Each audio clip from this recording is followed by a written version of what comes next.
On behalf of the motion picture industry, welcome to the world of home video entertainment. Alright, John Hand, Pulsing Cinema. Today we're going to talk about Tenebrae, the new Synapse Tenebrae Steelbook DVD Blu-Ray box set. Incredible. There's the back. This is incredible. The front.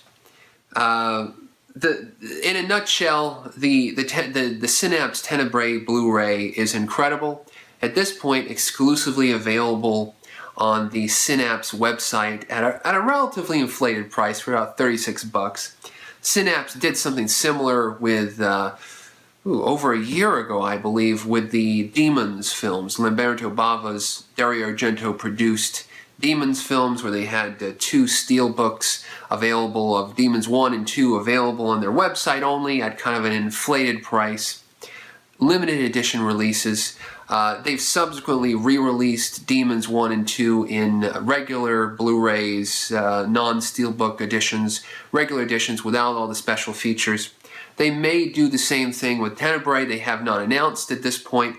But for now, if you're in the American regions and you want to get Tenebrae, you want to watch Tenebrae on Blu-ray, your only bet is ordering directly, as I said, from about in the $36 range from Synapse Films themselves. A great set, incredible film.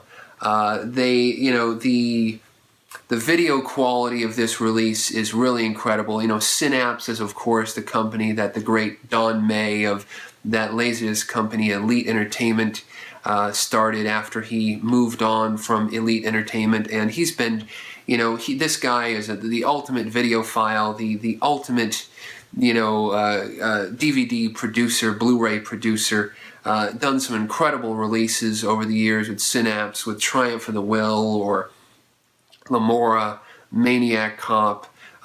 They're a small publisher of, recently, Thundercrack. They're a small publisher of DVDs and Blu-rays. But, again, they've just, over the years, they've released some stuff like They Called Her One Eye. Oh my God. And this is an incredible release of Tenebrae. The video, Synapse, Don May, one of the hallmarks of Don May is communication with the fans. In fact, that's why people will buy a Synapse film, even if they don't know about the movie, just because Don May is just so good about interacting with people who love his company on social media, and telling them, okay, this is what we're going to do with the films, this is how we're putting them together, kind of peeling the curtain back a little bit on the whole production process, and bringing the fans and having the fans invest in their company. And Don May has been very honest that with Tenebrae, that they did not have access to the original negative material to do a new remastered scan of the film. They had access to some video materials that were from a French company, Wildside. They did a video transfer, a 2K video transfer from a few years ago. And baked into that video transfer was a lot of DNR, or digital noise reduction, things where basically you're trying to clean up the video quality by using digital tools to do that, and removing dirt and debris and the crap of the picture, which is good. The bad of that is that overzealous digital noise reduction can remove detail, can, almost like a video effect, can take off people's hands and take off people's heads and basically disfigure the picture. It can misidentify someone's pinky as that's a spot of dirt in the picture. Let me take that out. And so you'll have these very weird images. So what Synapse has done, they've taken that flawed video transfer, and they spent months and months basically restoring the restoration, from the restoration, restoring the restoration, and releasing this incredible Blu-ray. Now, okay, it's high definition. There was there's of course the original Wild Side Blu-ray in France. In the UK, there was a great company, Arrow, who had also released this film on Blu-ray, actually twice. They first released it and then did a remastered version of it. And I'm going to leave it up for the internet videophile experts, the video PhDs online to go on about the Synapse release versus the Arrow release. You know, I don't know. I mean, I have not seen the Arrow release totally, so I can't give you a pro or con versus that. All I can tell you is that the Synapse Blu-ray of Tenebrae looks incredible. That I was looking at Tenebrae and it was almost like looking at a new film. That whatever Synapse has done with the color has brought it out. I mean, my eyes were popping almost 15, almost 20 years ago when Anchor Bay released that original DVD. And whoa, you know, because the first time I saw Tenebrae was the Unsane, the first VHS release. And then and then in the late 90s we had and Unsane was the original US cut of Tenebrae, and it was cut. It was an edited, cut, censored version. And in the late 90s, a company called Roan released Tenebrae on Laserdisc, and then Anchor Bay Entertainment, the famed Anchor Bay Entertainment, released Tenebrae to a DVD. And that DVD was a revelation because it was the uncut version here. It was basically a port, just basically a port of the Laserdisc to DVD. But it was, you know, an incredible release. And I have to say that this Tenebrae Blu-ray amps it up another level.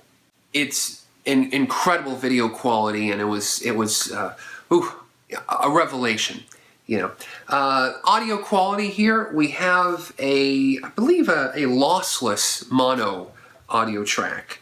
Let me see here. The audio is DTS HD mono, English and Italian. The Anchor Bay DVD had I believe it was 5.1, if not stereo remaster. The director Bill Lustig was involved in those Anchor Bay and Roan restorations of the Dario Argento films, and he made stereo tracks of those films. He added in new sound effects, and he kind of made the Goblin soundtrack kind of like. It's been a while since I've watched that old Anchor Bay DVD, but it was almost seemed like fake stereo, like intensity stereo. I'm not sure if he went back to the original Goblin tracks and did a full remix. He may have, I don't know. But the track was good, and in fact, I kind of honestly liked the added effects. I mean, they just added some punch. They were stereo. I didn't really have a big problem with them. But this track on this Blu-ray is quite good. It's not, when you think about, oh, we're going to get mono, we're going to get this thin mono. No, this is not some kind of thin, puny mono track. This is from Synapse. This is going to be the best. They've remastered this mono, and this pumps the Goblin soundtrack, and it's like one of those great mono tracks where it's like it almost feels like it's stereo or multi-channel because it's just so dynamic and so good. So do not be afraid of the mono. The mono English track is dynamic, punchy, great, wonderful, groovy. It's good. I haven't listened to the Italian mono, but oh well. Now, the Anchor Bay release did have a commentary track by Dario Argento. Dario Argento and the film critic Loris Curci and some other people, I think, were sitting in on that track. And it was a good track. Dario Argento is not a native English speaker, so there was some language difficulties here. Not a lot of information got out. And Simonetti was also there. Claudio Simonetti was also on that original track. That original track was not ported over to the Synapse release. we do get a commentary track by the movie critic Maitland McDonough. Maitland McDonough, who wrote the first, maybe the one of, if not the first, English critical reappraisal of Dario Argento's film work, Broken Mirrors, Broken Minds, way back. Good old Maitland McDonough. She is a film critic, so she gives a film critic's commentary of Tenebre, and there's some good and some bad of that. It's a newer track, so it's from a very film critic-y, very high level, very much trying to get into the where she talks about we see the fire at the beginning of the film, and the fire is like psychological madness, and then fire burns itself out, and she talks about everybody's clothing, and then she talks about this, and she hits pretty much all of the high points. I think the only thing I really learned from her commentary was that Christopher Walken was originally that Dario Argento wanted Christopher Walken in the Anthony Franciosa, the lead part as the author, and that's really the only big tidbit that I really learned. There's not really a lot of,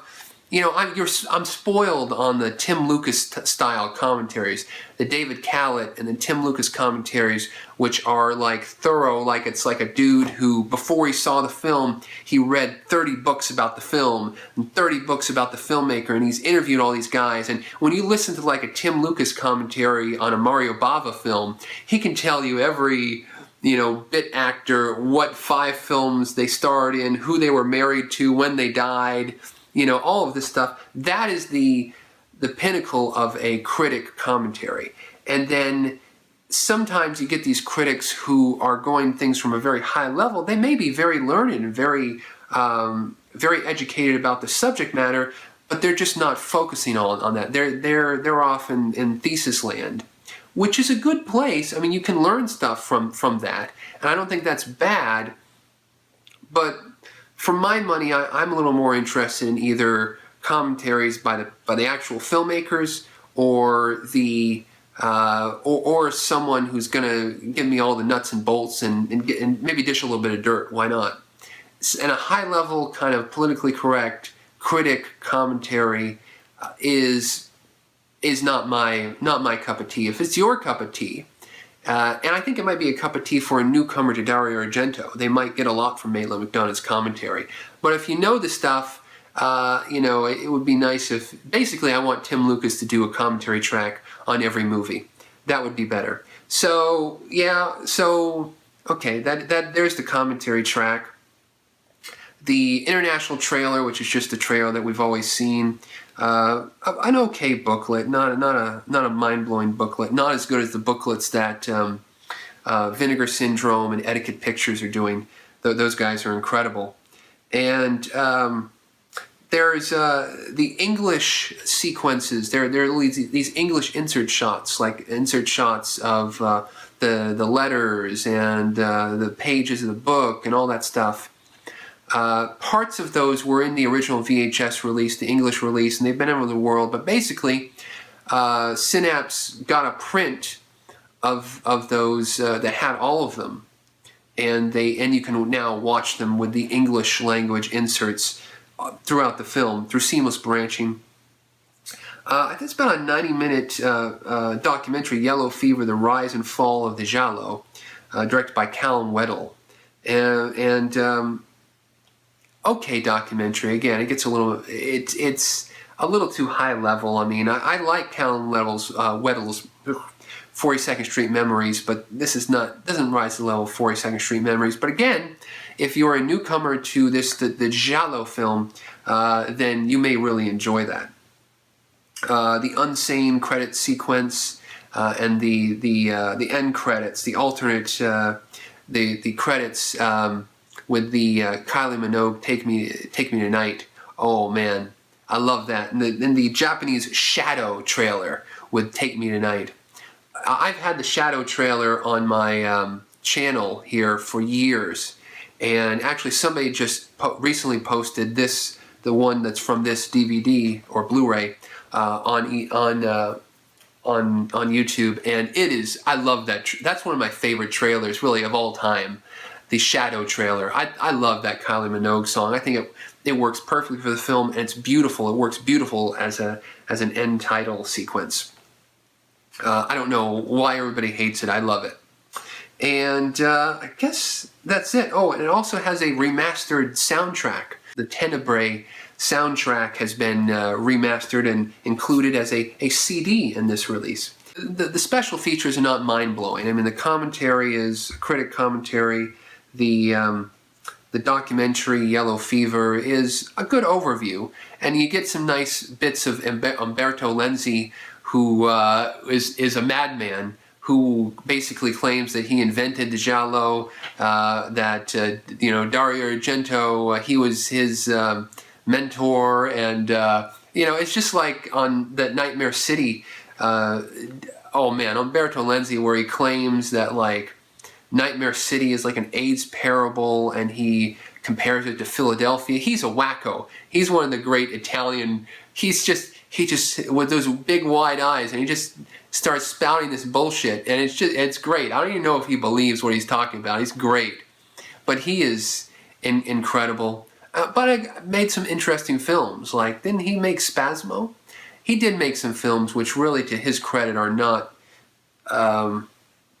They're just working in the giallo playground that both Dario Argento and Umberto Lenzi and other guys just made. So, it's not one person ripping off another. It's kind of everybody at the same time. But he's still quite entertaining.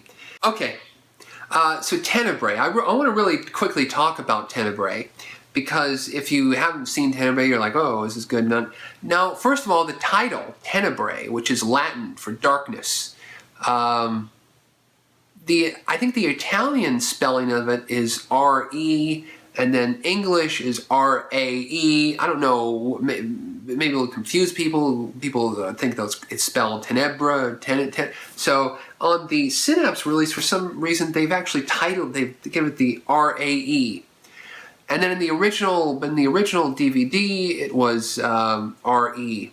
Oh, and by the way, there was an Anchor Bay re-release of Tenebrae. Remember, I think it was like in that Steelbook, and that release I think was in fake 16:9, but it had all the original features. So I guess if you want to chase after that original, you could probably get that Steelbook for a good price, or I don't know. It's all those older releases are out of print. But in any case, Tenebrae is Dario Argento's return to the giallo, to the murder mystery, the Italian bloody, violent, tangled web of deceit and deception and murder mystery type of film. Before Tenebrae, he'd made Suspiria, which was his all-out break into the supernatural, and then Inferno, which didn't do as well as Suspiria, and then Tenebrae was back to the basics, back to Bird with the Crystal Plumage, back to Deep Red, back to the film starting. Even the film starts with the black glove killer reading the book. We know from the opening frame of the film, this is going to have a black glove killer. This is going to be, a winding murder mystery. I love the film. It's probably my favorite Dario Argento giallo, definitely. I think Dario Argento reached a high point in his career with Suspiria. But Tenebrae, I love as the murder mystery. I love it over Bird with the Crystal Plumage, Four Flies on Grey Velvet, Cat o' Nine Tails, and even Deep Red. I mean, some people would call Deep Red as his masterpiece. The reason why I like Tenebrae more is that it just has a rhythm. It moves. You never get bored. There are times definitely during Bird with the Crystal Plumage and even Deep Red, that all the stuff with Dario Nicolodi and in the car, and he's sinking down in the seat, and I mean, the stuff, I'm not saying it's necessarily unimportant or boring, but I personally was bored by it, and Tenebrae just seems to move strength upon strength, murder scene upon this winding plot with this author who is, and it takes place, and Suspiria and Inferno are like gothic horror tales. They're about the supernatural, and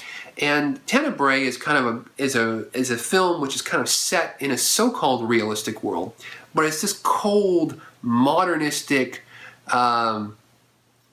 world, almost semi-futuristic, where these murders are taking place. The Goblin score, well, the members of Goblin kind of renamed themselves because some of the guys left, and so it's not officially a Goblin soundtrack, but it is basically. From most of the members of Goblin went and did it. It's this disco pulsing soundtrack. Of course, there is the triumph of the Deep Red and Suspiria soundtracks, which are incredible. The Keith Emerson, the late Keith Emerson now, his soundtrack on Inferno is good too. But I love this kind of pulsing disco, and one of my favorite tracks is Flash. It's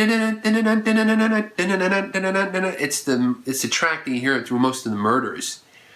There is that incredible Luma crane shot going over the house, tumbling over this house with the, oh man.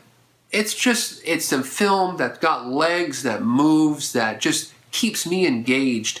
But I mean, as I said, it's really one of the first Dario Argento films I ever saw, because the Dario Argento films were difficult to see. Suspiria was on VHS, but it was difficult to get a copy. Unsane just seemed to be everywhere. It was very easy to get a copy. And so and then I watched that Unsane, and then I got a bootleg of the Japanese Laserdisc, like a 10th generation VHS of the Japanese Laserdisc, and then I finally got the Anchor Bay DVD, and it was incredible. Now we have really, arguably the best way to watch this in the United States is this incredible release, Steelbook, limited edition, special release, Tenebrae. Should you get it?